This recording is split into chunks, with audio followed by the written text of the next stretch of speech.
All right, Shalom. I want to start off, as always, by giving all praises to Yahweh B'Shem Yahushai B'Shem Rachah Wadash. Double honors to the elders and apostles of GMS who rule well. And also honor and salutation to those of you who are of the hopeful elect and are out there teaching the word in sincerity and truth. All right, so another on the go show. You know, I was reading this morning, and I came across Sirach 19:1, and it resonated with me. So I wanted to talk about it a little bit. So I've been what I've been trying to deal with in my own personal walk journey, if you will, is self-discipline, and you know, trying to find every opportunity to exercise, you know, self-discipline, and it's hard, man, especially when, you know, you've lived a life kind of just sitting around playing video games, or you know, putting things off until the next day. And it's hard to, you know, discipline yourself when you've created or you've trained yourself in these bad habits for so long, and then now you try to break the bad habits. And I've been dealing with that. So of course I pray on it. And I came across a video that the elder Ariella had done. Well, I didn't come across it, let me not say it like that. But it was sent to the group chat, and you know, it had an interesting title, so it made me watch it. So I was watching it, and the video was "Protect Your Neck." So I recommend it if you haven't seen it yet. You know, go check out. You know, I think it's GMS Dallas in Class 3. Protect Your Neck, and what he spoke to was a couple different things, but what stuck out in my mind most was, you know, being mindful of the things that you ingest, right? And, you know, that you mentally ingest, you know, the things you listen to, the things you watch, the people you're around, and the things that they may say. When you allow those things to get inside you, you know, they can put the wrong mindset on you, right? So, you know, it was, you know, leading me into the things that I needed to hear that. I needed to hear that. And then this morning when I was reading the Sirach, Sirach 19:1, I believe it's, I'll try to paraphrase it the best I can. A laboring man that is given to drunkenness shall never be rich, and he that contemneth small things will fall little by little, right?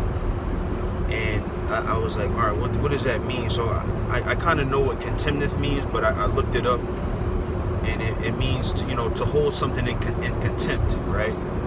So if you contemn small things, meaning what? If you take something and go, oh, it's not a big deal, I'll just do it this one time and then that's it, right? Like when you think about eating certain things that you might eat, right? There's a lot of poisonous things that you can ingest in your body. But if you say, oh, it's just one cake, or it's just one piece of candy, or, you know, whatever you say, I'll get back right again tomorrow. Then little by little you start falling out of that mindset, man. Little by little, and that's what that scripture meant, man. And it resonated with me. And you put things off thinking that, oh, it's not a big deal, I'll start it tomorrow, this is not.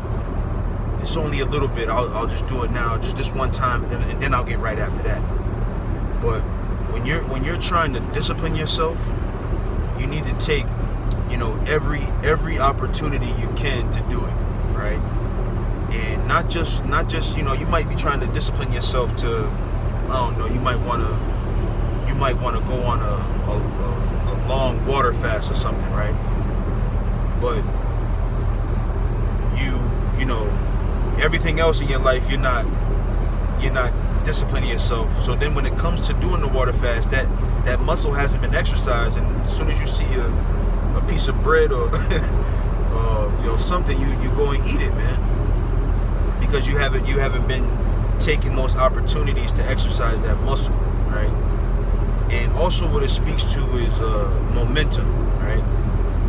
It says, he who can tempt the small things fall little by little, right? When you are working towards a goal, it's important to keep momentum, right? So when you start your day off, of course, with prayer, right? And that gets the ball rolling, so to speak, right? So you pray, and then you might have a stretching routine. You stretch, you go to the gym, work out a little bit. You come home, back to the house, you read. That's my routine. You read, take a shower, read a little bit more, then you take off. That's a good way to start your day, get your day rolling. And you need to get into that momentum and ride that wave of that momentum. And then every opportunity you have throughout your day, you try to exercise that discipline muscle, man. Because I'm telling you, it's hard. It's hard, especially when you lived your life, just doing whatever the fuck you want to do. Just, sitting around, and you get comfortable. If you if you sat on my couch, you'll know where I sit down most often. Let's put it that way. That bad boy is broken in real nice. But all jokes aside, you gotta ride that momentum, man, and never, even if you take a break, right? And you wanna, like I said, ride the wave. If you wanna, slow down a little bit and take a break and relax yourself even that should be a very short period of time. Because once that momentum, just like, what's that? An object in motion stays in motion until something stops it, right? And if you stop that momentum, what happens? You slowly come to a stop, and then it takes more energy and more force to start that momentum up again, So it's important to, keep that momentum going, So I think that's it. I think that's all I wanted to say. I was hoping it would be at least 10 minutes, but it wasn't. But hopefully that was edifying, man. That's just something I'm going through. I figure I can't be the only one going through that. And that scripture in Sirach 19:1, it resonated with me. It was something else in the 5th verse too that spoke to the same thing, but I can't remember what it said. But anyway, again, hopefully that was edifying. I want to give all praises as always to Yahweh B'Shem Yahushai B'Shem Ruach B'Dash. Double honors to the elders and apostles of GMS, and honor and salutations to those of you who are of the hopeful elect. And with that, I say shalom.